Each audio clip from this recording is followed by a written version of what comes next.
temos aí alguns artigos, alguns trabalhos, né, que acabaram me mencionando. Maravilha. E se eu Parabéns. puder, de alguma forma, participar dessa construção, será ótimo. Fantástico. Declaro, portanto, abertos os trabalhos desta quarta da inteligência por razões superiores,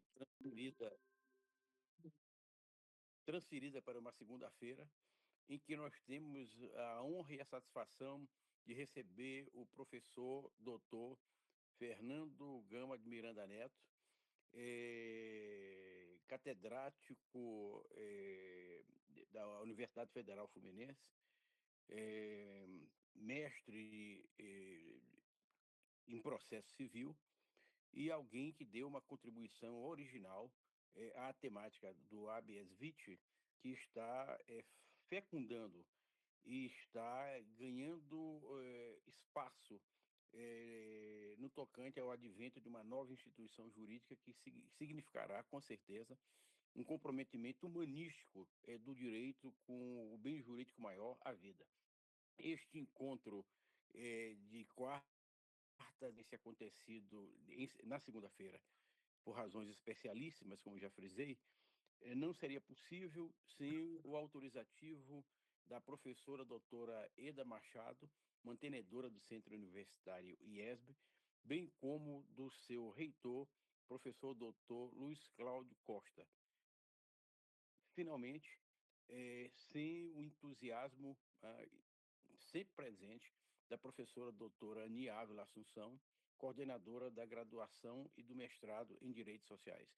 Tenho a honra e a satisfação também de dividir esse ato da vida acadêmica com os professores Elvan Loureiro de Barros Correia e Rossini Correia Júnior, aguardando os demais sempre presentes nessas nossas lives que estão ganhando uma legitimidade cada vez maior na medida em que nós temos a capacidade de atrair talentos jurídicos como o do professor Miranda Neto,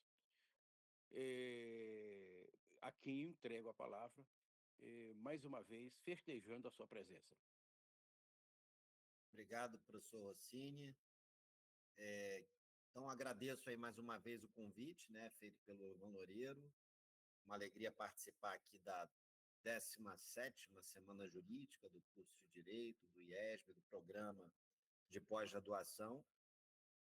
E como eu ia dizendo, né, ou seja, ali pelo ano de 2003, 2004, eu comecei a me interessar pelo tema do direito fundamental à alimentação, e aí participei de um concurso, né, foi um trabalho premiado da OAB aqui do Rio de Janeiro, e alguns anos depois, se eu não me engano, em 2008, me ocorreu, né, de escrever sobre um remédio, a construção de um remédio que seria o habeas vitae.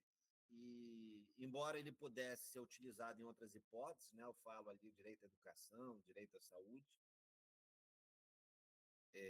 numa coletânea de direitos fundamentais sociais, né, eu quis avançar no tema do direito fundamental à alimentação, porque eu já tinha trabalhado com ele.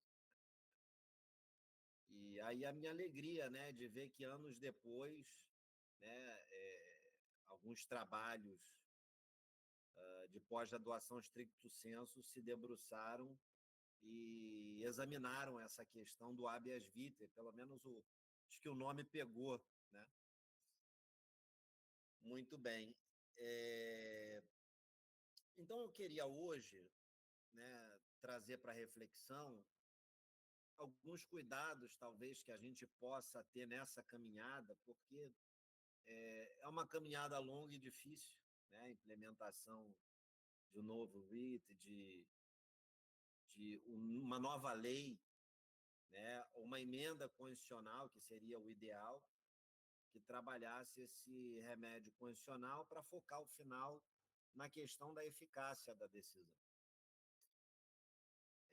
E diversos caminhos são possíveis, né? Ou seja, não existe só um caminho, mas o ideal seria termos uma emenda constitucional e colocarmos o habeas vitae ali ao lado do mandado de segurança, do habeas data, do habeas corpus, no artigo 5º como uma garantia fundamental. Eu trabalho inicialmente, né, com a ideia de mínimo existencial. E por que eu trabalhei com mínimo existencial naquela ocasião? Porque eu fui aluno do professor Ricardo Lobo Torres, e o professor Ricardo Lobo Torres ele trabalhava com essa ideia de mínimo existencial, que me pareceu interessante, né, na época. Ah,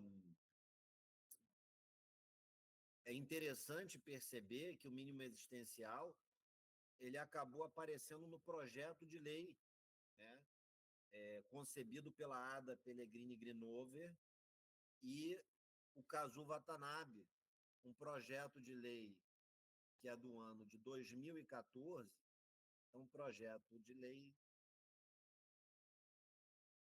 eu estava até com 8.058, né, de 2014. E para vocês terem uma ideia, o artigo 2º desse projeto de lei diz o seguinte: o controle de políticas públicas pelo Poder Judiciário rege-se pelos seguintes princípios, sem prejuízo de outros que assegurem o gozo de direitos fundamentais sociais. E a inciso primeiro, a proporcionalidade, inciso segundo, a razoabilidade, e o terceiro, a garantia do mínimo existencial.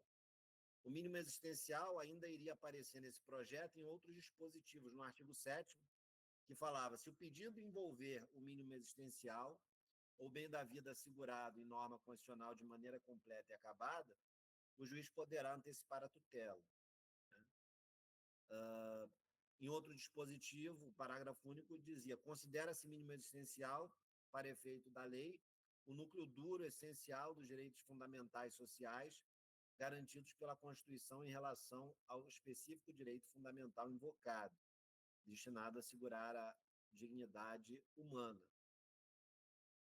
E o artigo 28, quando trabalhava no capítulo 10 das ações individuais, também voltava a tocar no mínimo existencial, dizendo que, na hipótese de ações que objetivem a tutela de direitos subjetivos individuais, cuja solução possa interferir nas políticas públicas de determinado setor, o juiz somente poderá conceder a tutela na hipótese de se tratar do mínimo existencial ou bem da vida assegurado em norma constitucional de forma completa e acabada. Então, vejam que o próprio projeto de lei fazia referências à Constituição, né? Então, assegurado por norma constitucional.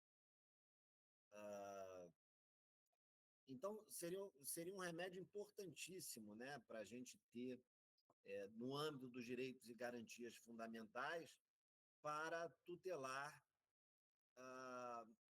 situações que, originariamente, eu trabalhei como envolvendo a saúde, a alimentação e a educação.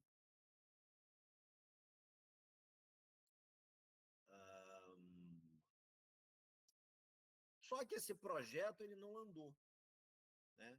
Esse projeto, então veja, concebido por duas autoridades no campo do direito processual, Ada Pellegrini Grinover e Kazu Watanabe, e não andou. E não andou como outros trabalhos envolvendo o processo coletivo, né? Então, a gente teve um projeto, por exemplo, do Antônio Gide, que não andou, Código de Processo Coletivo para o Brasil. A gente teve um trabalho do Aloysio Mendes, professor da UERJ, né? Também que não andou. E veio finalmente esse projeto, isso antes desse projeto de 2014. E veio esse projeto da Ada Pellegrini do caso Watanabe, que já era um projeto que ia cuidar de uma coisa mais específica dentro da jurisdição coletiva, que seriam as políticas públicas. Tá? Então, vejam, podemos dizer assim, com o fracasso, né, da tentativa de aprovação de códigos de processo coletivo, e foram pelo menos 3, tentou-se uma coisa nova. Então, controle judicial das políticas públicas. Qual que é o problema desse projeto? Ele é muito amplo. Os conceitos são indeterminados. Né? Então, para fazer uma referência geral a esse projeto. E hoje o que a gente tem, através do projeto de lei número 3 de 2025, com o rótulo de processo estrutural,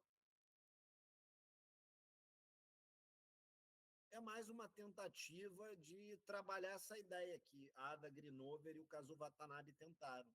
Né? Então, um projeto que vai tratar o quê? Do controle judicial de políticas públicas. Né? Não só controle, como promoção. Né? A gente tem aqui um certo ativismo judicial e é o tema agora da moda. Né? O processo estrutural é o tema da moda.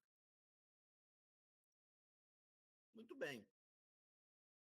Então, eu queria hoje, né, refletir sobre os cuidados que a gente precisa ter nesse campo, né? Principalmente em relação a esse projeto do processo estrutural. Por quê? Porque a temática do habeas vita, né, ele envolve também políticas públicas. Né? Ele está, de alguma forma, linkado com o chamado processo estrutural.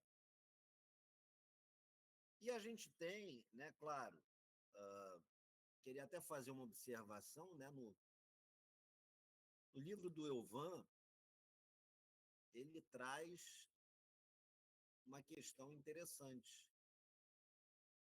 Deixa eu só achar aqui. Ah, está aqui.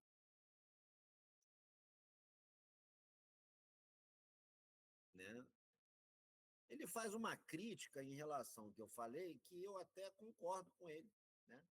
Então, ele fala assim: quanto ao remédio constitucional idealizado por Miranda Neto, embora seja uma brilhante ideia, com grandes e inegáveis contribuições para a presente obra, e da forma que foi exposta para a proteção do direito à alimentação, é inviável de se realizar na prática, posto que transfere ao Poder Judiciário uma política pública que deve ser desenvolvida pelos poderes legislativo e, principalmente, o executivo. Então, vejam, quando eu escrevi esse trabalho em 2008, né, muito ali numa onda de efetividade da jurisdição, no campo de vista teórico, né, muito talvez impregnado pelo neoconstitucionalismo. E hoje eu tenho uma outra cabeça em relação ao processo. E aí eu queria dividir isso com vocês. Né? Não sei se temos aí estudantes de graduação também, mas, de qualquer forma, acho que vale para todos. Né? Porque os professores da antiga, e eu me considero da antiga porque eu sou do século passado, né? Formado no século passado. Então, os professores que fizeram a graduação no passado, eles foram ensinados dentro de uma perspectiva de protagonismo judicial, né? Que o juiz é o cara que faz acontecer, que nós deveríamos apostar muito no magistrado. Então, assim, o meu ídolo, por assim dizer, do direito processual na graduação, era o Ovídio Batista. Era o Ovídio Batista, né? Que tinha uma obra fantástica, que ia na história, que ia na filosofia, que apostava muito na tópica jurídica, na equidade. Né? E eu não sei, a gente vai ficando mais velho, é um pouco receoso com as coisas. Né? Então, o meu foco, ele pouco a pouco, né, ele foi migrando para a questão das garantias do processo. as garantias fundamentais. O próprio devido processo legal, né? O contraditório, ampla defesa, vedação de provas ilícitas, porque pouco a pouco eu fui vendo que essas garantias estão em constante risco, né? Não só no campo dos procedimentos cíveis, também dos procedimentos penais, e são garantias que são relativizadas, né, a todo momento. Então, quando eu olho hoje para a lei do processo estrutural, esse projeto de lei do processo estrutural, eu tenho muitas reservas, né? Então, até comecei a escrever um artigo sobre isso, deve ser publicado em breve aí na Revista Brasileira de Direito Processual, que é uma análise aí desse projeto de lei 3 de 2025 e que acaba conferindo muitos poderes aos magistrados e que a gente tem aí algumas questões que ficam a ser resolvidas. Então, nesse meio tempo, né, então, para sintetizar aqui, nesse meio tempo, né, nessa meditação de alguns anos como professor da Faculdade de Direito da Universidade Federal Fluminense, com a troca dos colegas, principalmente colegas da ABDPRO, né, Associação Brasileira de Direito Processual, eu fui tendo uma outra cabeça, né? Então, uma coisa mais receosa mesmo, ou seja, de respeito maior à separação de poderes, vendo que essas questões de políticas públicas, né, existem espaços, né, que o legislador ele deve, de fato, ser respeitado. E eu vejo, assim, uma outra questão que às vezes não aparece em muitos trabalhos, é que a gente tem que delimitar bem se a gente está fazendo uma argumentação, né, de lege lata ou de lege ferenda. Ou seja, se eu estou fazendo uma interpretação a partir da lei, e que já pode, a partir de agora, ser efetivado,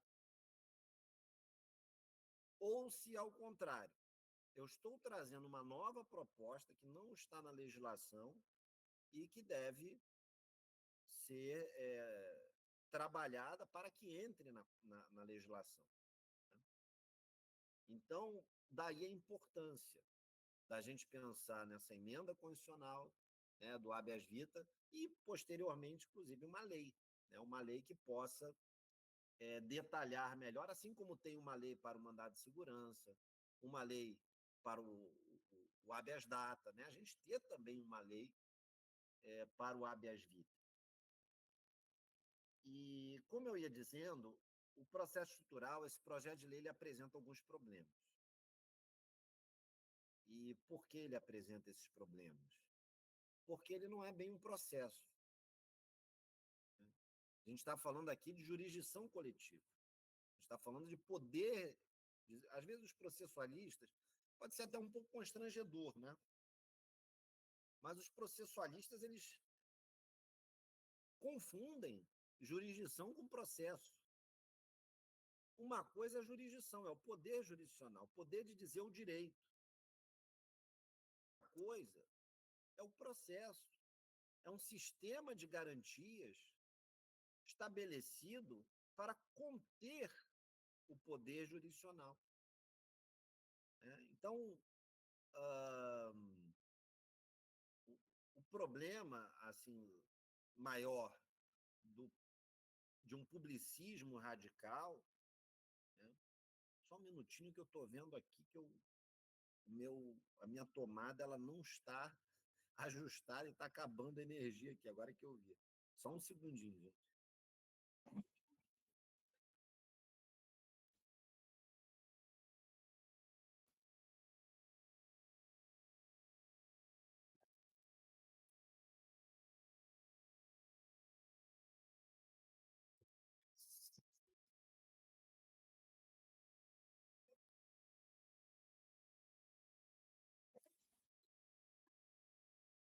Opa, voltei.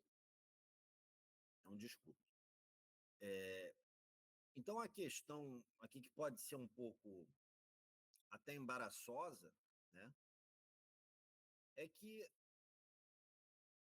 todo procedimento, toda forma de exercício do poder jurisdicional, ela precisa de controle, né?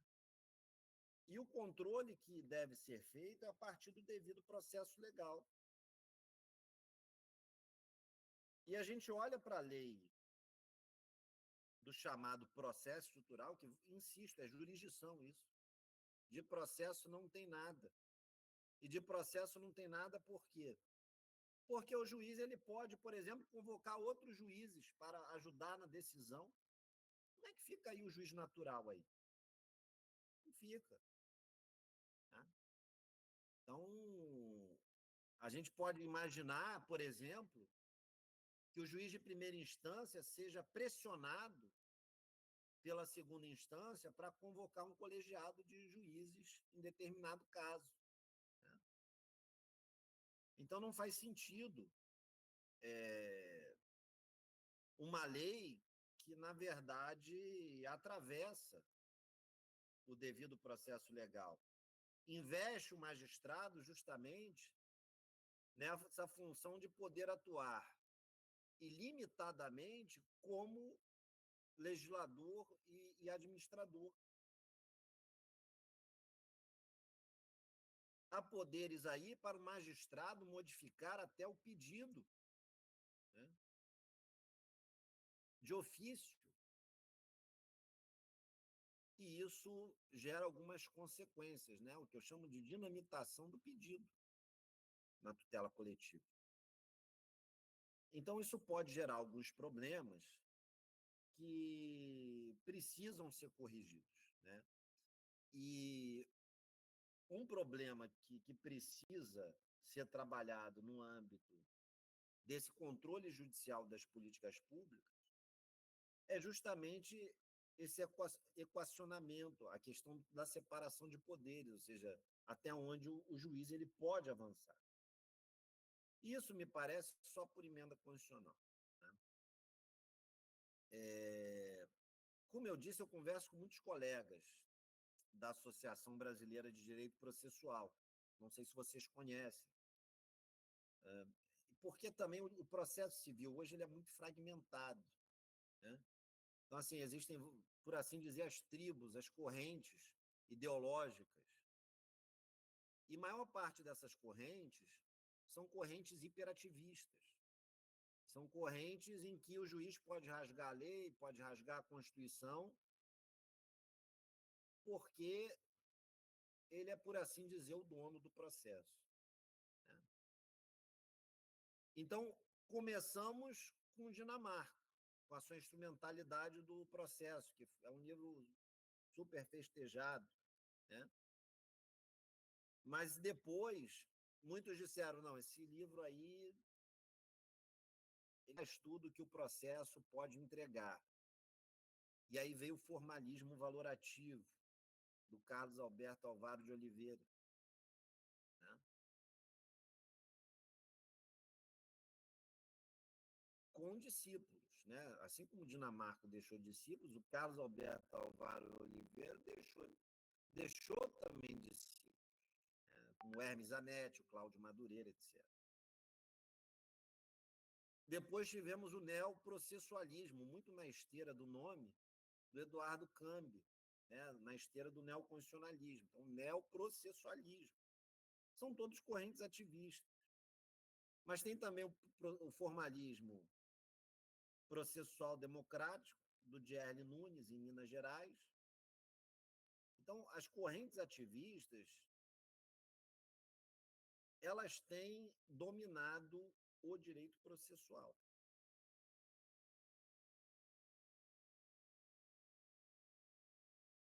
E aí vem o garantismo, né? O garantismo processual como uma contracorrente. Uma contracorrente para dizer o quê? O processo é um sistema de garantias. Garantias contra-jurisdicionais, contra-ministeriais, contralegislativas. Então, o que quer dizer isso? Quer dizer simplesmente que o poder deve ser contido pelas garantias. Então, quando eu olhar para um direito fundamental, quando eu olhar para uma garantia, eu tenho que olhar que esse direito fundamental ele serve para limitar o poder. Ou, ainda, para combater a omissão desse poder.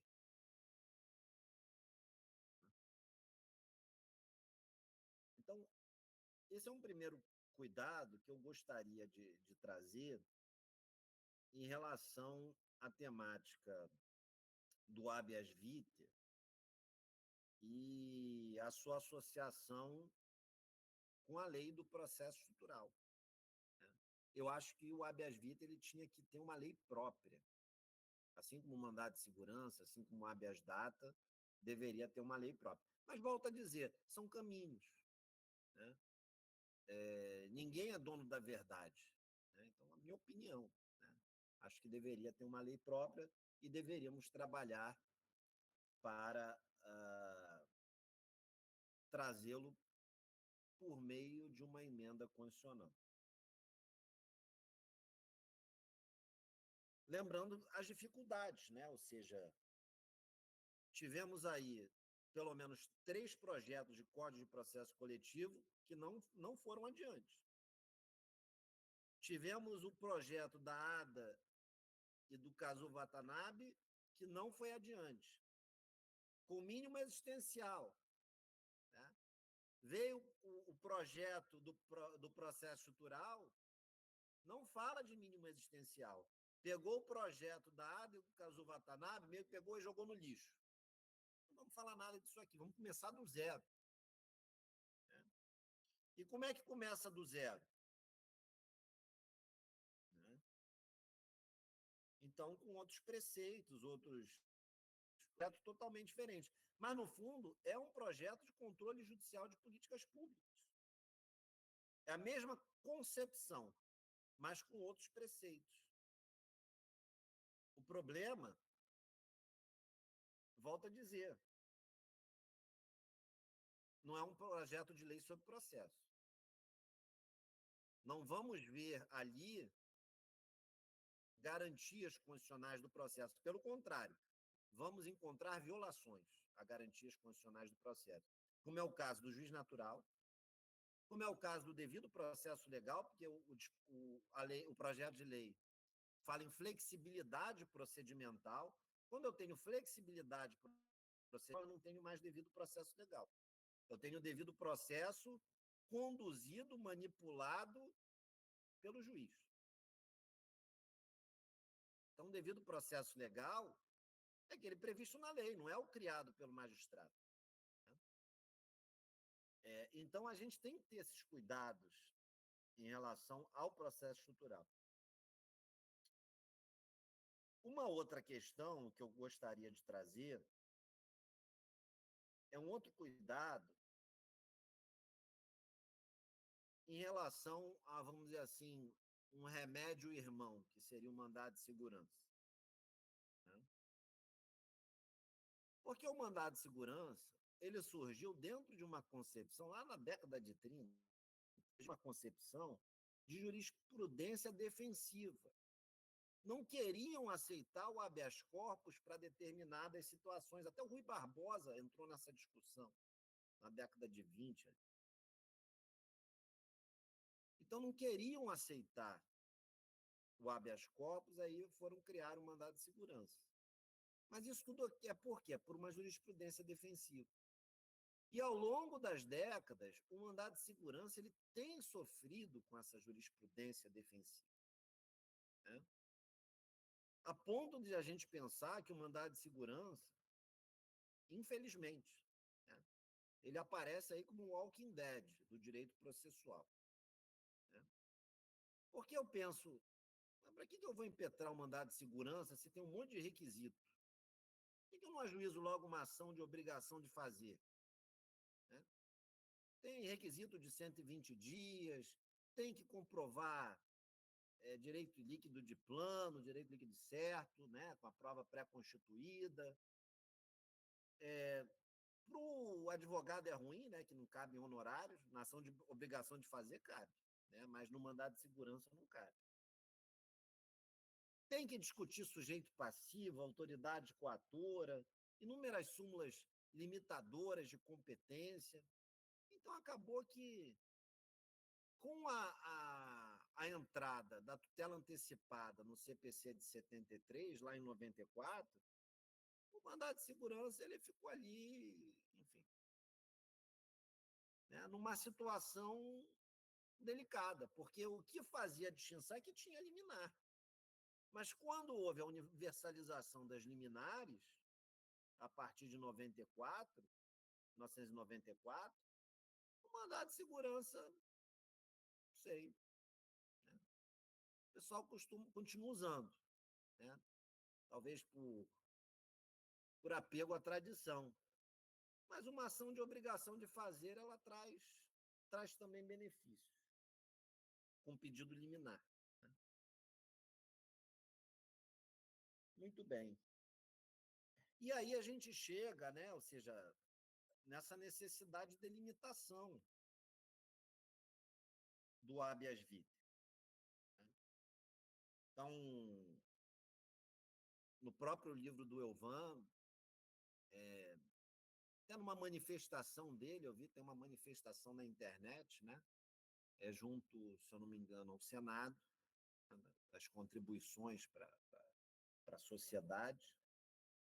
Então, casos de UTI, violência doméstica, aborto, abandono, fome, né, que foi o tema que eu tratei, maus tratos, desastres, né, rompimento de barreiras. O habeas vitae ele poderia realmente ser utilizado. E aí a pergunta, mas como vamos trazer, né, essa possibilidade de efetivação, né, desse writ condicional? Então, eu acho que a gente tem que olhar justamente para as técnicas das ações de obrigação de fazer e entrega de coisa. Né? Então, no próprio artigo 536 do Código de Processo Civil, então 536, o parágrafo 1º ele diz: poderá determinar, entre outras medidas, a imposição de multa, a busca e apreensão, a remoção de pessoas e coisas, o desfazimento de obras, o impedimento de atividade nociva, podendo, caso necessário, requisitar o auxílio de força policial. Então, são possibilidades para a gente tornar o direito uma realidade. Faltou aqui, eu acho que só talvez, né, parece um dispositivo exemplificativo, mas faltou talvez a nomeação de um comissário ad acta, dependendo. Né? O que é esse comissário ad acta? Né? Vou trazer um exemplo que talvez não se encaixasse tão bem a habeas vitae, mas é um exemplo interessante, né, que me ocorreu agora, que aconteceu na UFRJ tem alguns anos, né, na Faculdade de Direito. Que o diretor lá, ele não se dava com alguns alunos do diretório acadêmico, do CAC. E aí ele deu um jeito de não assinar os diplomas, né, dos garotos, aí deu uma confusão, aí foi para a via judicial, e aí então ele saiu de férias, disse que não assinaria, e aí não queriam assinar, né, de jeito nenhum os diplomas dos garotos. E aí, então, o que o juiz fez? Nomeou uma outra pessoa, né, o chamado comissário ad acta, que vem aí do direito italiano. Nomeou outra pessoa para assinar, e então eles puderam sair com seus diplomas devidamente formados. Né?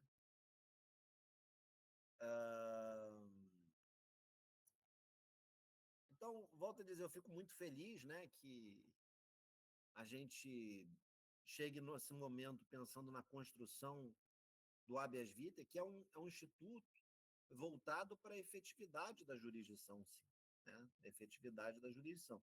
Mas, claro, a gente tem que tomar os cuidados com as garantias constitucionais do processo, né? Ainda quando a gente tenha liminares, ainda quando a gente tenha direitos importantes envolvidos, né, a gente tem que respeitar o devido processo legal, né? E eu não gostaria de associar, pelo menos nesse momento, tanto o habeas vitae com o processo estrutural, porque o processo estrutural ele passa uma falsa ideia, né? Passa uma falsa ideia. Faço referência aqui a 3 artigos de um colega meu, né, foi presidente da BDPRO, o Eduardo José da Fonseca Costa. E os artigos estão aí na internet para vocês lerem. 10 senões do processo estrutural. É o primeiro artigo. Depois ele escreveu mais 10 senões do processo estrutural, porque não coube tudo num artigo. Senão. E aí já lançou o terceiro, né? Ainda os 10 senões do processo estrutural. Então, assim, o processo estrutural ele tem muitos problemas, né? E eu acho que lá atrás, quando tentaram trabalhar o Código de Processo Coletivo, a gente não tinha tanto problema como tem hoje em relação ao processo estrutural. Porque o processo estrutural, o projeto de lei, como está desenhado, ele viola garantias constitucionais do processo, né? Eu falei do devido processo legal e do juiz natural. E ainda, ele não consegue se manter no campo da jurisdição, que deveria ser o seu campo de atuação. Ele aposta no consenso, né? A gente poderia pensar, pô, mas calma aí, consenso, né? O consenso. Quem não gosta de um bom acordo, né? A gente ouve, melhor fazer um mau acordo do que ir para a briga. Mas não é disso que se trata, né?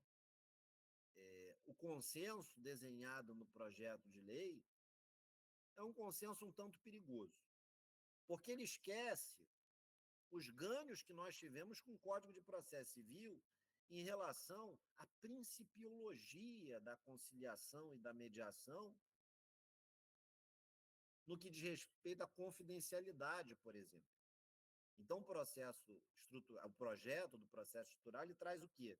Ele aposta mais uma vez no juiz. Ele diz que o juiz que tem que fazer a mediação e a conciliação. O mediador e o conciliador não servem. Eles não servem para mediar e para conciliar, né? Isso aí é a doutrina direta do Vitorelli, né? Do professor Vitorelli, que nos seus escritos já dizia, o mediador e o conciliador eles não têm autoridade para realizar mediação e conciliação. Quem tem autoridade é o juiz, né? Não é à toa que o Código de Processo Civil, ele, quando vai falar do conciliador, é para dizer, sendo vedado qualquer tipo de intimidação.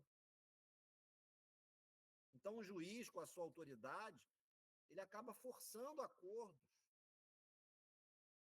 E por isso, Owen Fisk, né, o autor norte-americano, que é festejado na doutrina estruturalista, né, quem defende o processo estrutural, ele tem um artigo antigo de 1984, que é justamente contra o acordo.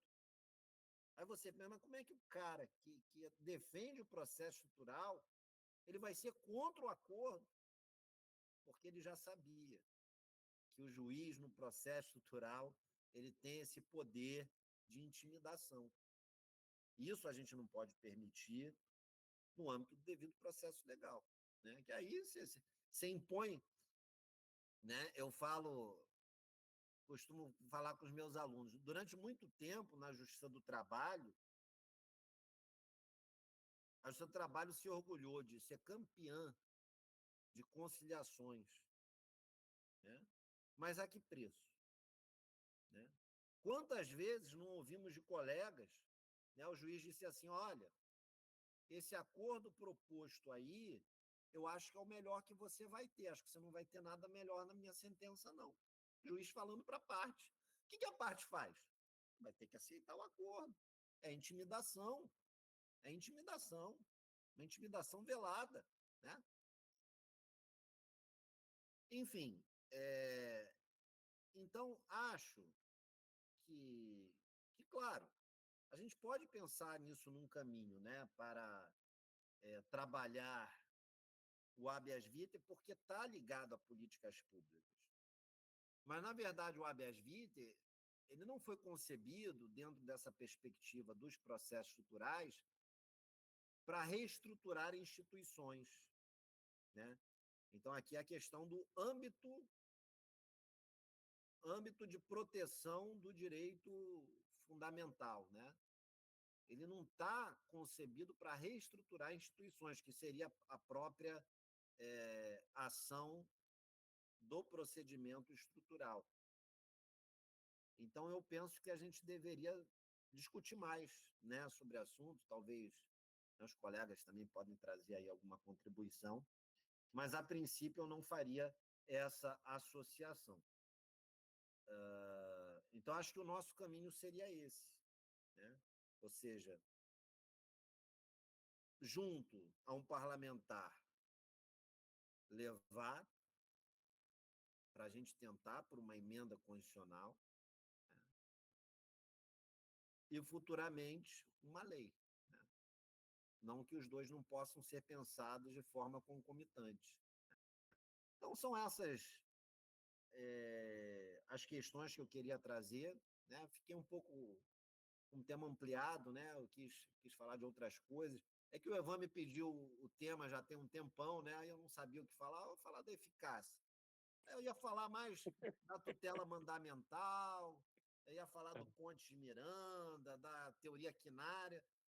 Aí eu achei que, não, na verdade, isso aqui não faz muito sentido. Acho que eles não querem ouvir isso. Também não sei se eu me adequei ao que vocês queriam ouvir, mas achei que faria mais sentido em falar dessa forma mais genérica, preparando o projeto, né? Muito bem, então aí fico à disposição para debater com vocês. Devolvo a palavra ao professor Rossini. Professor doutor Miranda Neto, é um gáudio para as quartas da inteligência tê-lo como conferencista. Primeiro, porque a sua locução significa, na verdade, uma autobiografia processual, com alguém que tenha coragem moral e intelectual de mudar. Tá? Mudar em razão de seu amadurecimento intelectual, porque aquilo que Heráclito dizia, a vida é fluxo, né? E tudo flui. E nós estamos sempre em mudança e é evidente que houve mudança entre a sua locução de 10, 15, 20 anos e essa de agora, mas com uma coerência, uma lógica, uma maturidade atual que são de se festejar. De sorte que eu, diante de um leque tão amplo de possibilidades, de perspectivas, tenho desde já, mais do que a vontade, o dever de convidá-lo para outras aparições nestas quartas de inteligência, porque há diversas perspectivas que podem e devem ser tratadas, né, que ficarão melhor com o seu concurso e com a sua participação. Desde já lhe agradeço vivamente e quebrando o rito, eu sugiro que Raimundo Lousada e Enio Christian, que são mestre e mestrando, façam as primeiras aparições reflexivas nesta live. Em seguida, eu passarei a palavra ao Elvan de Barros Loureiro de Barros Corrêa, que será sucedido por Rocínio Corrêa Júnior, posto que Elvan de Barros Corrêa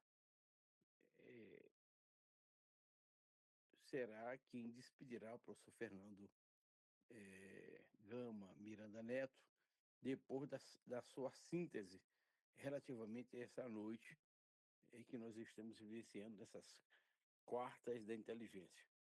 Portanto, eu peço a Raimundo Loureiro que abra o seu microfone e faça a sua intervenção. Alô, boa noite a todos. Boa noite ao palestrante Fernando Gama de Miranda Neto. Boa noite ao mediador professor Rocinho, aos demais debatedores Rocinho Correia Júnior, Elvan Loureiro e demais presentes. Gente, é rapidinho, só para contribuir aqui, como dizemos aqui em Belém do Pará, né? Colocar mais um pouquinho de farinha no pirão, né?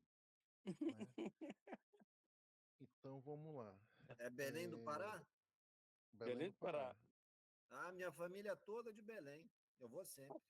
Que maravilha, professor. Olha, que coisa. O senhor Rocinho também tem raízes aqui.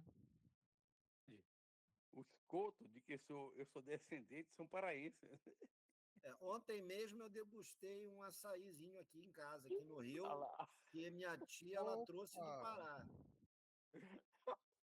Que Agora eu vou maravilha. ter que ir lá no Pará, Mas, porque rapaz, conhecer o Pará. Viva o Pato no Tucupi. Viva minha avó, Isabel do Couto Correia. ai, ai. Vamos lá então, gente. Então, eu vou só fazer um breve resumo, né? Isso aqui é da dissertação que eu acabei de fazer nesse ano. E é sobre as ações constitucionais que elas foram criadas para assegurar o efetivo exercício dos direitos fundamentais. E a nossa Constituição consagrou um rol de instrumentos específicos, tanto no âmbito de controle difuso quanto do concentrado, cuja diversidade não se tem notícia em nenhum outro ordenamento constitucional. Dos elementos identificadores do cabimento de mandado de injunção, que eu vou tratar aqui, para puxar o habeas vita e logo depois, percebe-se que a ação constitucional do mandado de injunção só existe em razão da injustificável omissão de nossos legisladores infraconstitucionais em regular os direitos e prerrogativas previstos no artigo 5º, incisos 71 da Constituição Federal e artigo 2º caput da Lei 13.300 de 2016. Numa decisão do Fux, né, em 2023, não há previsão legal de medida liminar em sede do mandado de injunção. Não dá para trazer logo o habeas vitae logo em sede de liminar por aqui, né? Mas podemos utilizar o mandado de injunção, né, que é marcado pela transitoriedade, porque só se justificará enquanto perdurar a omissão legislativa. A partir do momento que o Poder Legislativo cumprir seu papel, o mandado de injunção perderá a sua função no sistema. Essa interessante característica leva à ineficácia da decisão proferida em mandado de injunção na hipótese de superveniente à sua prorrogação o Poder Legislativo sair da sua letargia e criar norma regulamentadora. Então, acredito que o professor ou alguém já tenha colocado um projeto de lei ou uma emenda constitucional, que já deve estar rolando lá no Congresso Nacional, e a minha contribuição é só entrar um pouquinho com o mandado de injunção, né, para cutucar os legisladores para fazer o procedimento mais rápido, né? Daí Nesse caso, quando o habeas vitae estiver completamente regulado, ele pode ser peticionado tanto pelo Ministério Público quanto pela Defensoria Pública, né, para o STF, né, ratificando as sugestões produzidas no livro do Dr. Elvan Correia. A partir, tirando essa parte do habeas vitae, porque a gente tem também a questão das conciliações, que eu tenho experiência um pouquinho, eu já fui mediador. A melhor coisa de fazer mediação é entre pessoas físicas, né? Porque tem advogado, porque não tem advogado, e pessoas jurídicas, que normalmente tem advogado. Numa relação pessoa física e pessoa jurídica, normalmente fica sempre prejudicada a pessoa física, porque justamente não tem a companhia do seu próprio advogado. Então é isso. São essas minhas contribuições. Obrigado. Obrigadíssimo, caríssimo mestre Raimundo Lozeiro, com o que eu passo a palavra incontinente ao mestrando Enio Christian. Boa noite. Eu gostaria de pontuar que achei super interessante a questão da diferenciação acerca do habeas vitae e o processo estruturante, no sentido de que o processo estruturante não resolve o problema central do habeas vitae.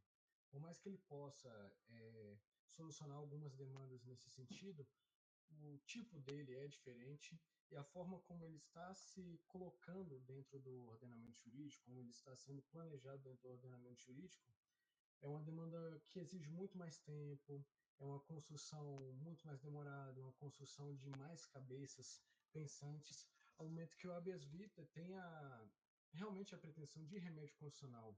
Ele vem socorrer uma emergência, por assim dizer. Então, achei importante a ação, mostra uma maturidade muito grande do trabalho e do desenvolvimento do remédio constitucional.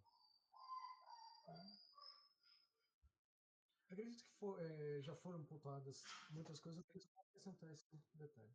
Obrigadíssimo, meu caríssimo professor Enio Christian, com que incontinente passa a palavra a Elvan Correia para que ele realize a sua manifestação, agradecendo pelo convite para que essa quarta de inteligência, realizada na segunda por razões especiais, pudesse ter o concurso brilhante do professor Miranda Neto.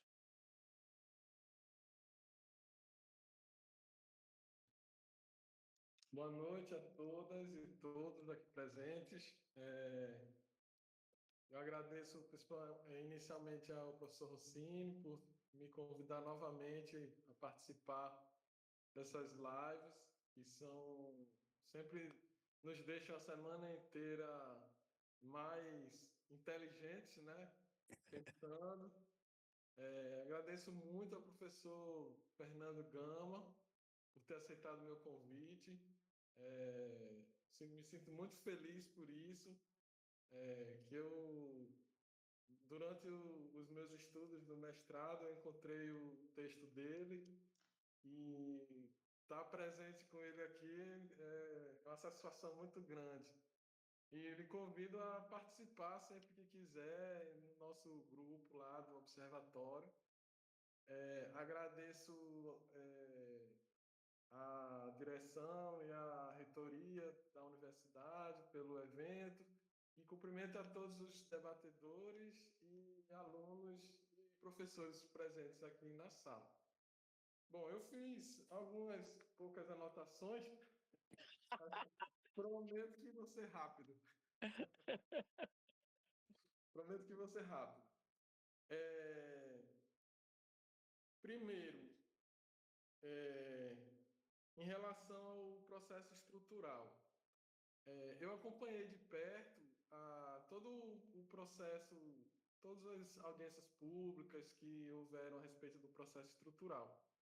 E uma boa parte desse debate, ele não foi público. Eles criaram um grupo de inicialmente ia ser no Teams, mas parece que todo mundo não conseguiu, gostou muito, não sei se é Telegram ou no Teams, e acabaram criando um grupo. Eu acho que era no Teams, depois criaram no Telegram. E aí os debates, sugestões ocorreram por lá. E as audiências públicas foram para ouvir os doutrinadores, né, e tal. E o que se dizia era sempre assim, não, temos que fazer um projeto de lei bem enxuto para poder ele entrar na Câmara, no Senado e passar.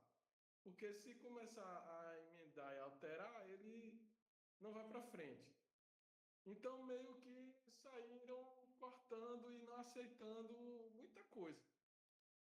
E o que eu percebi é que, na verdade, acabou se assim, mantendo, tinham duas correntes a respeito de como seria o processo, e aí, assim, a meu ver, logicamente, iria vencer a corrente do Dr. Vitoré, que é um dos principais, né, no processo, juiz federal e tal. E aí, no final, assim, eu realmente concordo com o professor Fernando. Ficou, assim, muito... O juiz tem poder de tudo. Ele pega, não, vamos fazer um acordo, vamos fazer assim, eu acho que é melhor...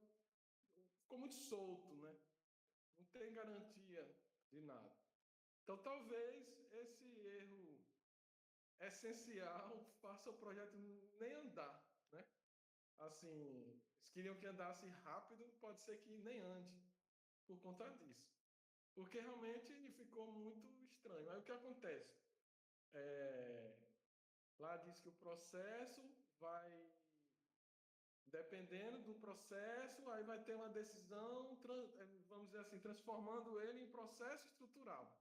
Então, na verdade, é como se fosse um conjunto de processos que vão começar a ser reunidos ali em razão da matéria e do litígio estrutural para ser resolvido, para que todos sejam resolvidos de uma vez, né? E aí, pensando nisso, eu fiz uma proposta de um artigo de habeas vitae no processo estrutural. Teve uma na fase final, teve uma abertura abertura de sugestões públicas. Acho que o doutor Fernando falou foi sobre a sugestão legislativa, né? Do Senado, que eu fiz também, mas eu acho que não é isso. Eu acho que ele falou disso, né? Mas aí eu estou falando de outra coisa. Que eles abriram, acho que por 30 dias, para que a população, em geral, mandasse tinha um formulário no site do Senado que você entrava e escrevia um texto. Aí eu mandei primeiro eu mandei falando do habeas vitae e depois eu mandei outra falando e colocando o artigo do texto, de um artigo com alguns parágrafos. E no final nem tocaram no assunto, e só foi publicado. Se colocar na internet você vai ver sugestões, opinião pública, anteprojetos, vai aparecer um PDF gigante lá, que tem uns 40 ou 50 sugestões, e vai estar lá a minha. As minhas duas, o professor Rossini fez uma também, mas assim, nem comentaram nada, tipo assim, a gente nem sabe se eles leram. Então foi uma coisa muito feita, assim, no meu entender, mais para dar legitimidade de ter a sociedade participado do que realmente de querer construir um projeto de lei que fosse o melhor, entendeu? E aí, aí agora falando sobre a habeas vitae, qual foi a proposta que eu fiz lá? Que nesses casos de processo estrutural vão ter situações urgentes, como por exemplo, que é o caso clássico que está dando origem a tudo, seriam os rompimentos de barragem. Então, o que acontece? Uma barragem está rompendo. Então, você tem casas que estão na área de risco. Aí eles dividem esse risco 1, 2, 3, risco... E aí as pessoas não saem porque não tem para onde ir. A pessoa geralmente não sai porque não tem onde ir, não tem como pagar aluguel. E aí vai ficando. e aí a barragem se rompe e mata todo mundo, entendeu? Então essa é uma situação de risco, não é nem iminente, é risco atual. Eu tentei fazer uma diferenciação para poder a gente manter uma certa analogia com o habeas corpus, né? E também, depois eu vou falar, na Lei Maria da Penha também fala atual ou iminente risco de morte, que foi o que eu usei para o doutorado. Aí, o que aconteceu? Aí eu fiz isso. Não, no caso de iminente risco de morte a pessoas atingidas por situações e tal, que envolvam um processo estrutural, o juiz vai dar e entra o que está sendo dito genericamente para tudo. Pode dar uma liminar para ser feito imediatamente. Aí a liminar ela vai ser relativa ao direito material pleiteado. Nesse caso, seria uma retirada para outro local, eventualmente uma renda de aluguel, enquanto ele não consegue se estabelecer em outro lugar. E aí eu coloquei esse modelo lá. Nada foi falado, né?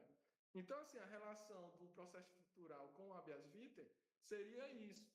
Mais um processo dentro daquele conjunto de processos que está sendo reunido e analisado conjuntamente, que são várias empresas, cada empresa tem uma ação de indenização, aí o outro entra com ação de obrigação de fazer, e aquilo vira uma montanha, né?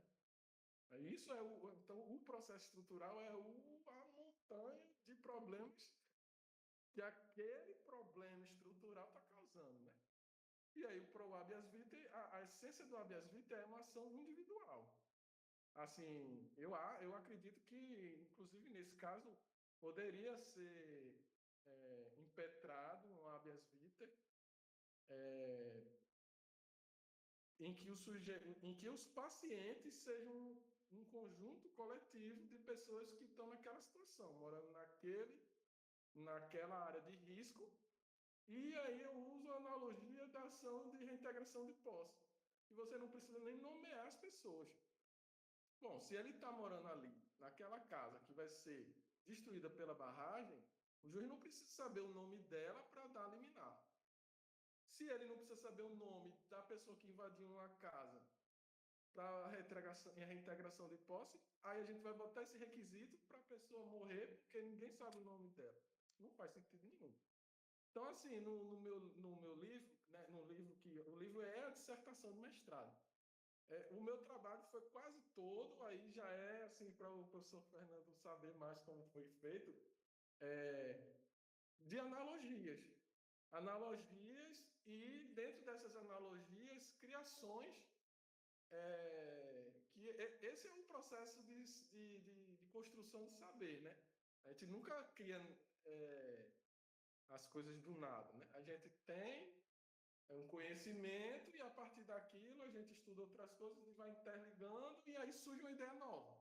Então, foi isso que aconteceu. Eu fui estudando os outros remédios constitucionais, a partir do que tinha os pontos importantes, eu fui procurando legislação infraconstitucional, como legislação eleitoral, prazos céleres em horas. Aí eu criei os prazos em corrente, assim, que é analogia à corrente. Que eu gosto muito de pensar em imagens, sabe? As coisas vêm com imagem na minha cabeça. Então, é uma corrente. Então, o juiz, quando o processo vai para o juiz, tem um prazo lá, um reloginho, tantas horas. Quando ele dá a decisão, ele é obrigado a dar um prazo, e aquele prazo fica correndo no reloginho. Então, o oficial de justiça ele tem que ir lá e voltar e dar uma resposta no processo dentro daquele prazo. E aí já sai uma outra, já começa o prazo da decisão do juiz. E assim, consequentemente. Essa é a única forma de fazer o processo andar rápido. Aí eu coloquei uma partezinha lá de punição para servidor que não abandonar o processo e depois a pessoa morrer, mas essa parte aí foi muito mal aceita. Mas, assim, a ideia era essa, né? Então, assim, no processo estrutural, ele é um processo individual, embora ele possa ser feito tendo como pacientes muitas pessoas, inclusive indeterminadas, mas é um processo individual, dentro desse conjunto de processos, né? E aí, eu coloquei lá como o que estava prevalecendo era justamente essa ideia do consenso. Aí eu coloquei que depois que o juiz desse a liminar, as partes poderiam criar um plano, que eles chamam lá, um plano de ação, de como ia resolver a situação, só que esse plano ele tinha que ser um plano num prazo que fosse possível de ser executado, levando em consideração aquele risco atual ou iminente de morte, para que eles resolvessem aquele problema, tirando as pessoas, por exemplo, em, sei lá, um dia, 2, 3, uma semana. Aí depende do caso. Aí aquele plano ia ser analisado pelo juiz. Então, isso foi o que eu coloquei lá. Mas eu não sei se alguém leu.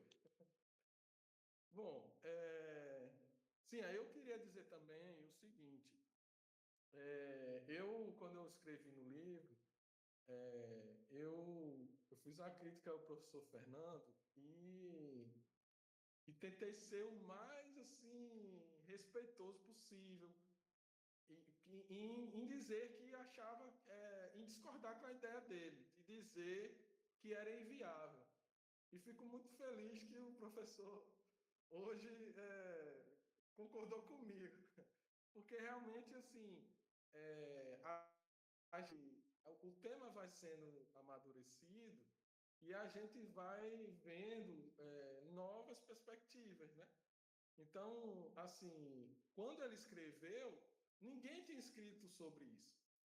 E aí aqui é uma das coisas que eu queria lhe perguntar, se além dessa influência do professor que o senhor citou, se o senhor se inspirou em alguma legislação, algum doutrinador estrangeiro ou alguma coisa similar ou parecida que possa guiar a gente nesse observatório para a gente desenvolver mais o habeas vitae, né? Se tem algum autor, algo que lhe inspirou, ou então algo que hoje o senhor acha que seria uma coisa boa, pesquisem o autor fulano. A gente está pensando em fazer um estudo comparado.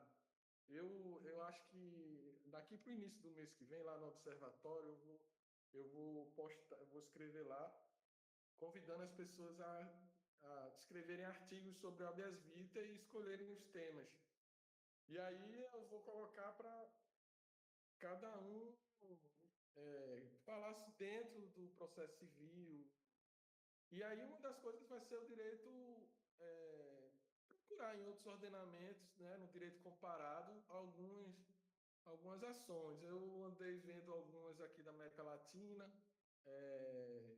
tem o judício de amparo, para a gente pesquisar também, e tem algumas coisas do direito internacional, mas tem os autores também, que podem tratar sobre o tema, e que o senhor quiser sugerir para a gente estudar, o senhor pode, não precisa fazer agora, se quiser pode depois colocar lá no grupo, olha, eu achei um artigo bom aqui sobre o tema e tal, procura o autor fulano, entendeu?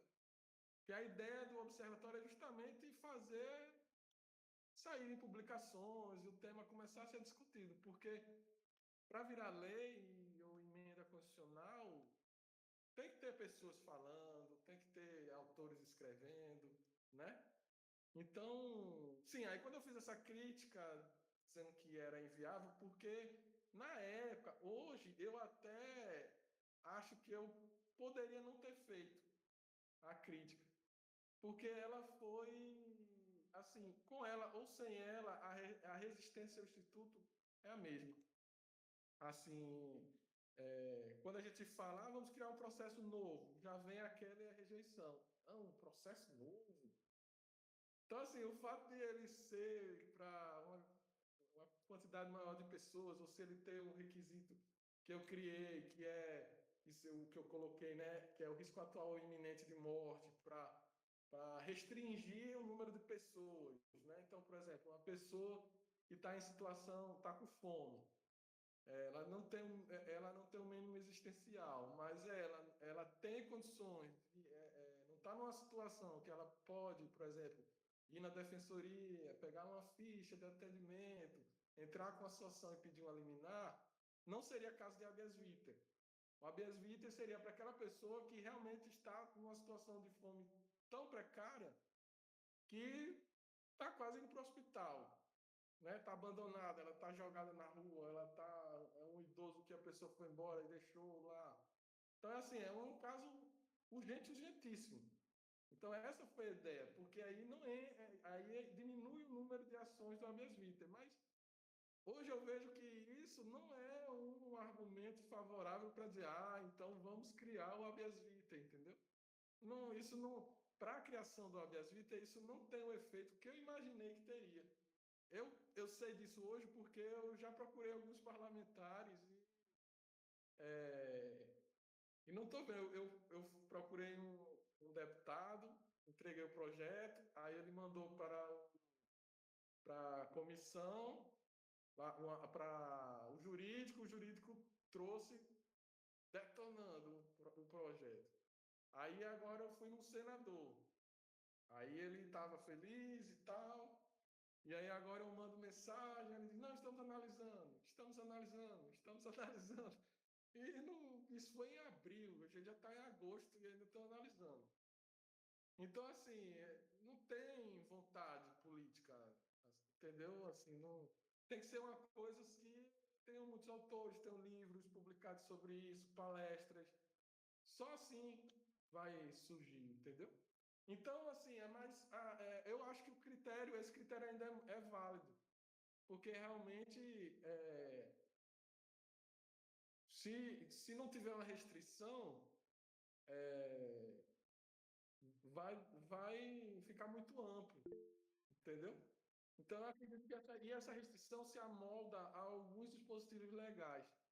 Como eu citei, eu vi que na Lei Maria da Penha diz lá, em casos de atual ou iminente risco à vida, só que ele coloca a vida, a integridade física, moral, psicológica.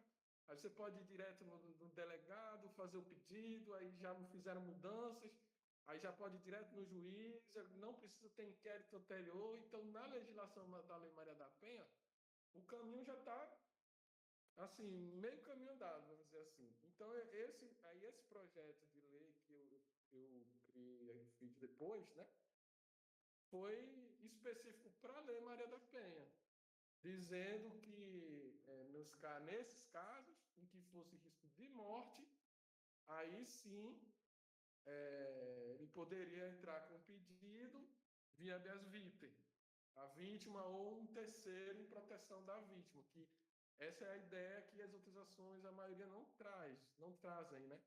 Uma terceira pessoa pedir a proteção da vida da vítima, sem advogado, gratuitamente, e ainda prioridade em relação ao próprio habeas corpus, né? Bom, esse é o principal. Vamos ver aqui.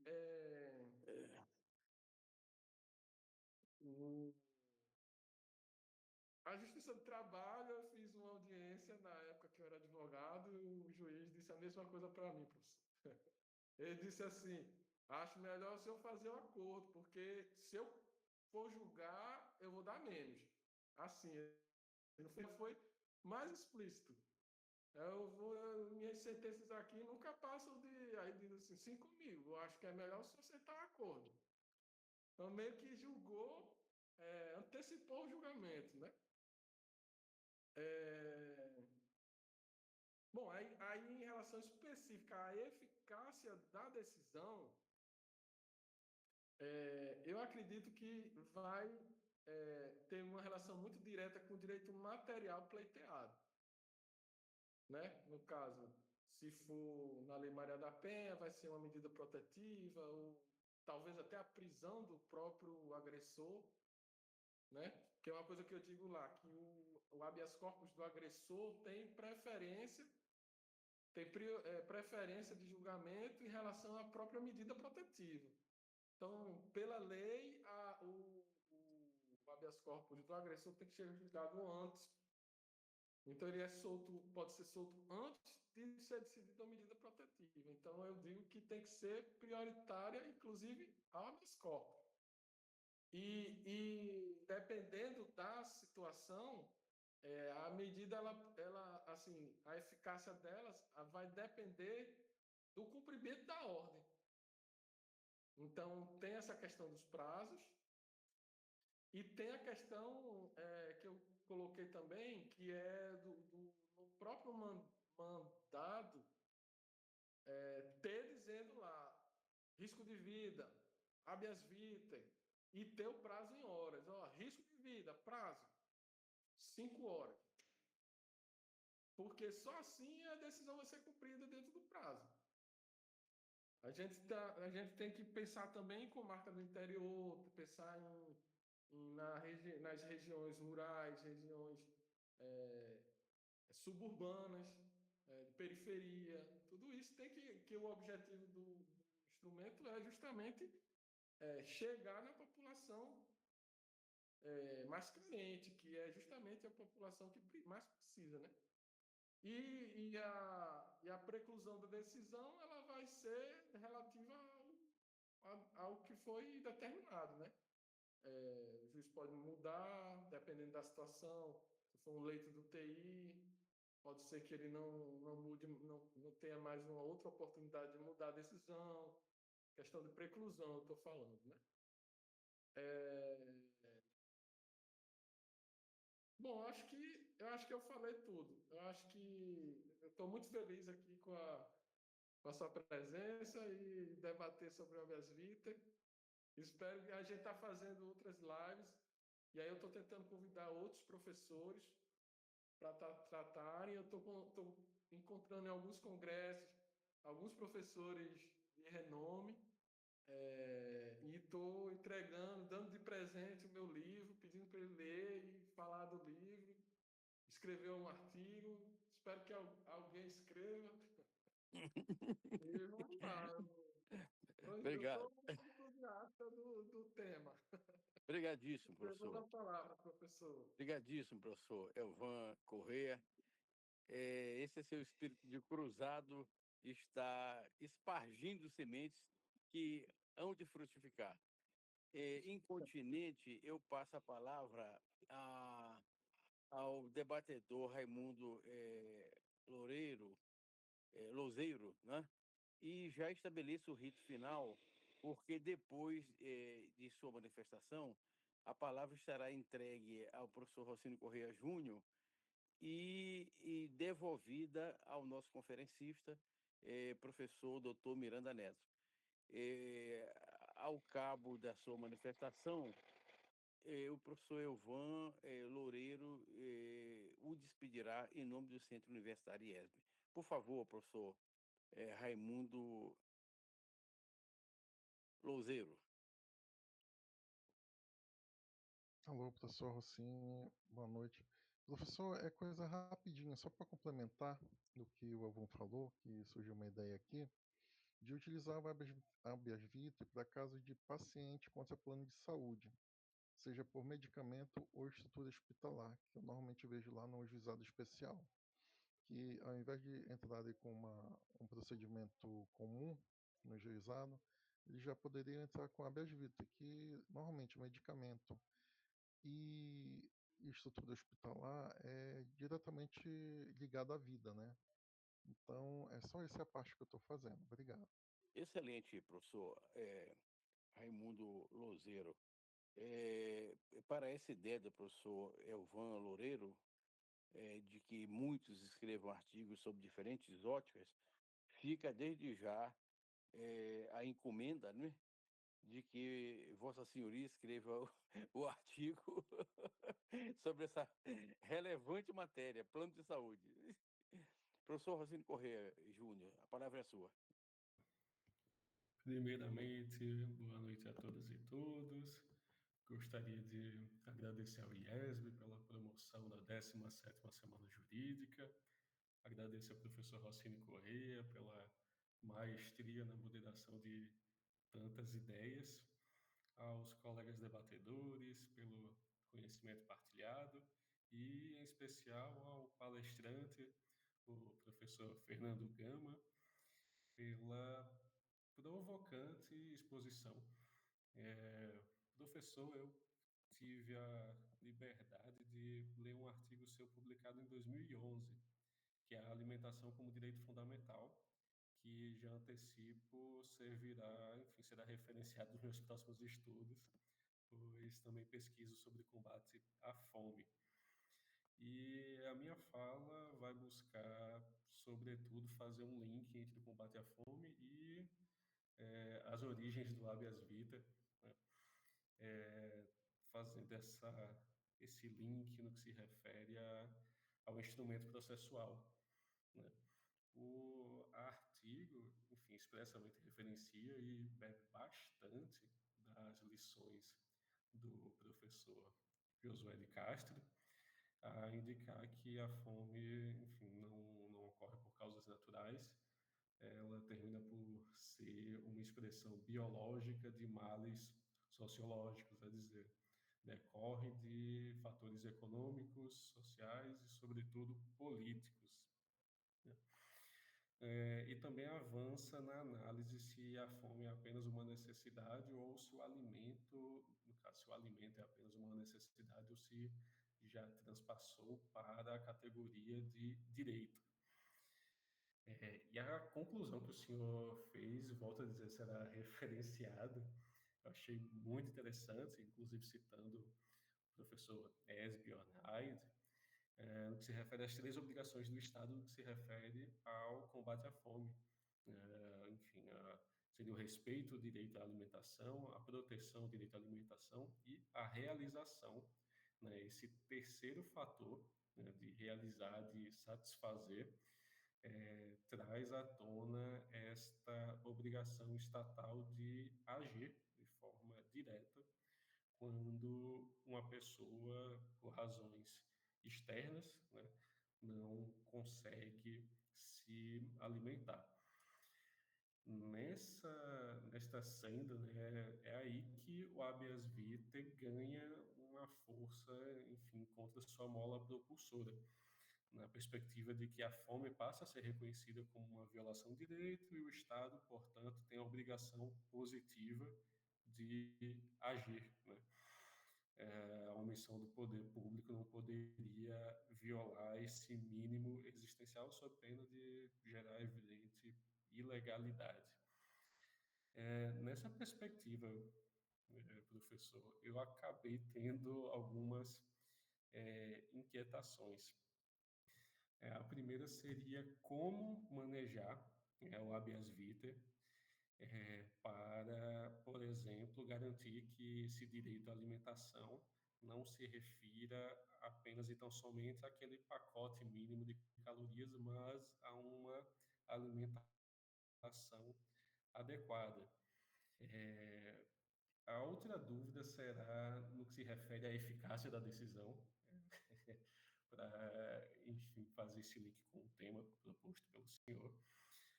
Eu lembrei de um caso que foi narrado em palestra pela professora Juliana Santarelli, participa da Fundação FIAM Brasil, de um caso de uma escola estadual que estava inserida em uma comunidade indígena, e esta comunidade recebia merenda escolar, só que por 2, 3 vezes da semana o carro-chefe oferecido era salsicha.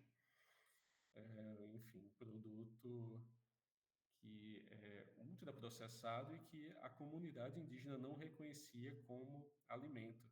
Então, enfim, as crianças ficavam com fome e o alimento, enfim, era estragado, não tinha nem como retornar.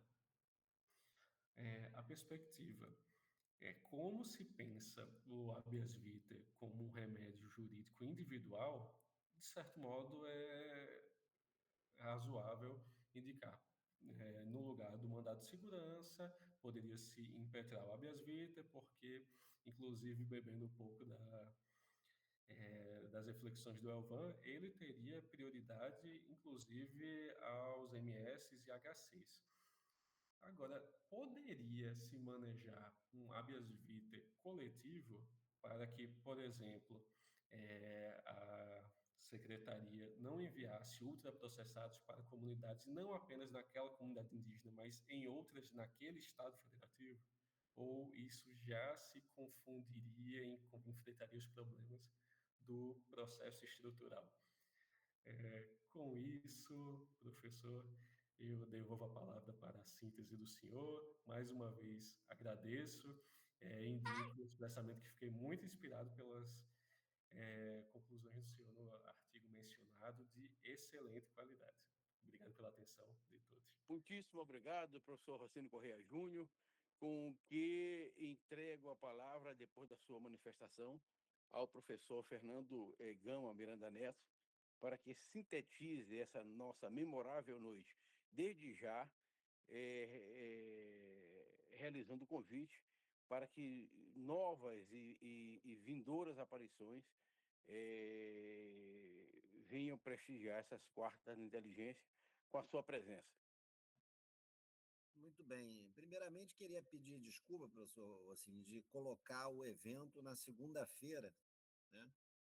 Porque quando o Elvan fez o convite, o Fluminense estava no Campeonato Mundial. E os dias que o Elvan colocava o encontro era nos dias que o Fluminense jogava. Eu falei, nesse dia é impossível, porque eu vou estar confraternizando com outros colegas tricolores, vou estar bebendo cerveja. Ele fez uma proposta de colocar o evento naquela terça-feira, que foi da semifinal. Eu falei, mas o Fluminense está na semifinal, não dá. Professor Fernando Gama, nós, a despeito de flamenguistas, compreendemos perfeitamente a sua paixão. Pois é, então foi complicado colocar nesses dias. Ele tentou em alguma quarta-feira, eu falei, não, quarta-feira é o dia do culto, porque eu jogo futebol também, e aí é sagrado, né? Enfim. Então, tentando responder nessas perguntas muito interessantes aqui dos colegas, né? Então, primeiramente, a pergunta do Elvan em relação se eu encontrei algum autor para falar do habeas vitae. Na verdade, não. O que me motivou, né? Então, ali em 2003, eu comecei a escrever sobre direito fundamental à alimentação.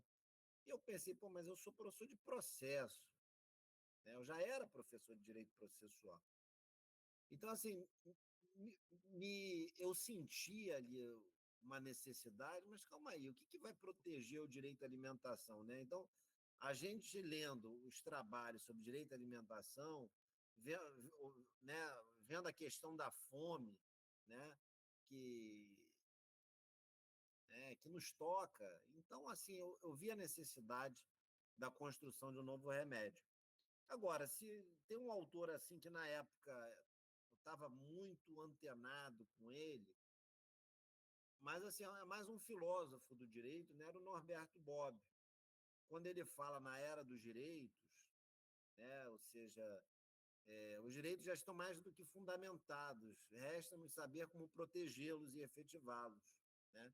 Então, acho que foi mais movido por essa frase do Norberto Bobbio que eu pensei, não, eu preciso pensar numa forma de efetivar o direito fundamental à alimentação. Então, né, porque tem mais de 20 anos isso, né, mas eu acho que foi essa a minha motivação. Não teve um autor que já tivesse escrito, né, sobre o tema. E aí eu achei necessário ter um instrumento processual para a efetivação do direito fundamental à alimentação. Então, talvez motivar mesmo foi esse autor, né? Agora, como tudo na vida, né, a gente começa a refletir e tal, e o que o professor assim me fala, a gente muda, né? E mesmo essa frase do Bob hoje, eu já vejo com outros olhos. Em que sentido? Os direitos eles precisam ser fundamentados, né?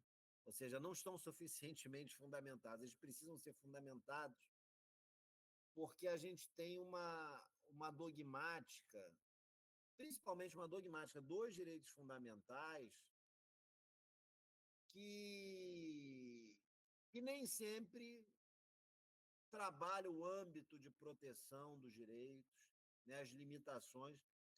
Então, quando a gente vai para uma metódica do direito constitucional, né, então, falar de direitos fundamentais, eu tenho que saber exatamente cada direito, qual o seu âmbito de proteção. E vejam, tem teorias para trabalhar os âmbitos de proteção de cada direito fundamental. Eu tenho que saber que limitações são possíveis na lei, né? Ou seja, quando uma lei infraconstitucional ela pode limitar um direito fundamental sem que seja considerada inconstitucional. Porque assim, é uma coisa que eu comecei a observar, que assim, os autores têm opiniões. Ah, essa lei viola o direito fundamental tal. Aí o outro diz, não, essa lei aqui não viola. A mesma lei, o mesmo dispositivo. Mas eles não vão fundo para trabalhar o âmbito de proteção, os limites dos limites, né? Então, o que a gente faz é importar a brasileira a teoria do Alexis, de uma teoria principiológica dos direitos fundamentais, e aí tudo é ponderado, tudo pode ser objeto de ponderação, e não é isso que é a proporcionalidade, ou que deveria ser a razoabilidade. Então, eu acho que a gente precisa trabalhar também a fundamentação dos direitos, apesar do que disse o Bob, né? Então, é nesse sentido que eu acho que a gente deveria seguir. Uma provocação rápida ao Raimundo, né? Se vai tratar, não sei, de um artigo do habeas vitae envolvendo planos de saúde, a gente já tem a tutela antecipada antecedente, né, o Raimundo? Então, a pergunta é, por que eu vou criar um remédio condicional para uma coisa que eu já tenho a tutela antecipada antecedente que já me atende, né? No Lá caso, desculpa, o posso artigo responder? 303 lá do Código de Processo Civil, a tutela antecipada antecedente.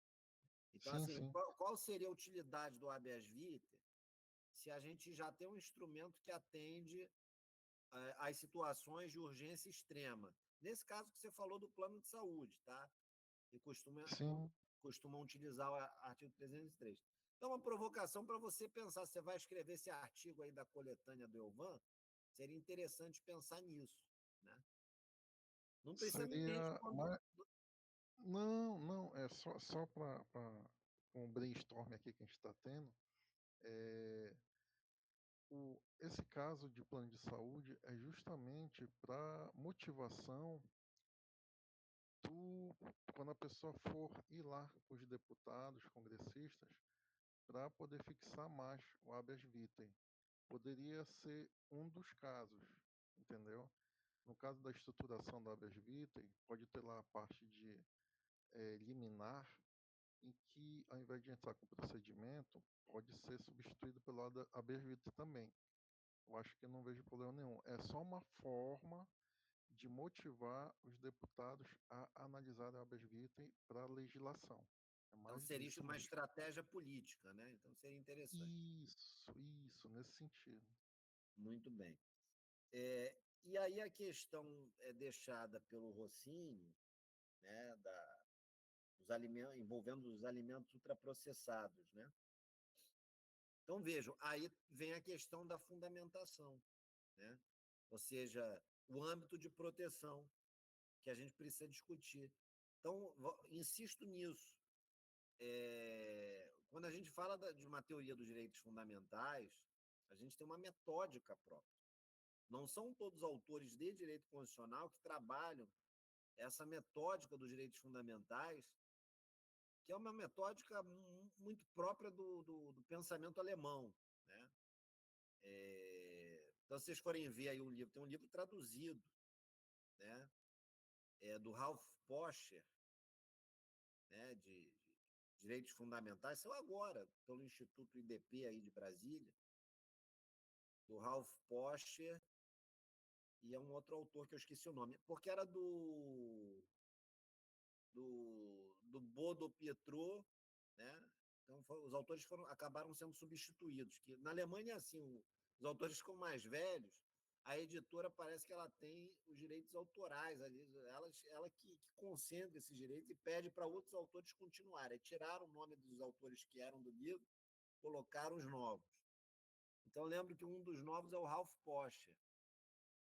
Então, uma publicação da editora Saraiva, tá? Teoria dos Direitos Fundamentais, do Ralph Poscher.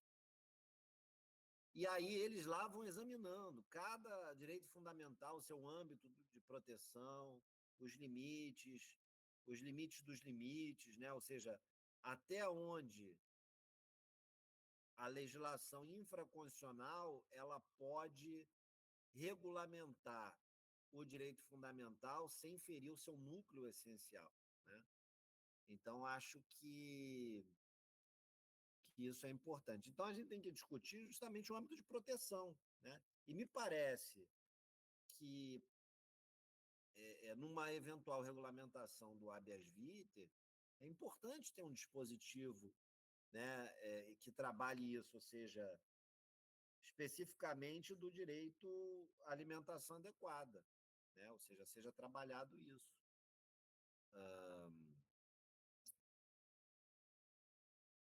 Quando a gente vai para o plano da legislação internacional, já tem esse cuidado, né? Eu não vou agora de cabeça saber o dispositivo.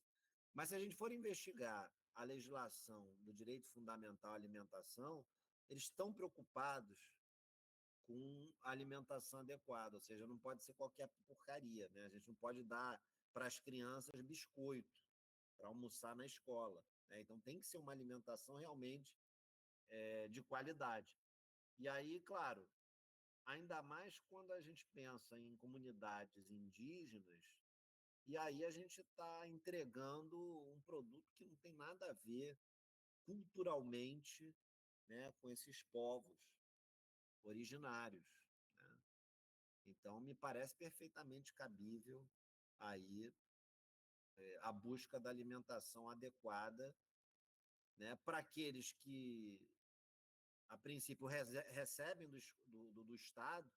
A gente tem que lembrar sempre, né, a razão de ser dos direitos fundamentais, das garantias fundamentais, é um controle do poder. Então, até o que o soberano nos dá para comer precisa ser controlado, não pode ser qualquer coisa, né?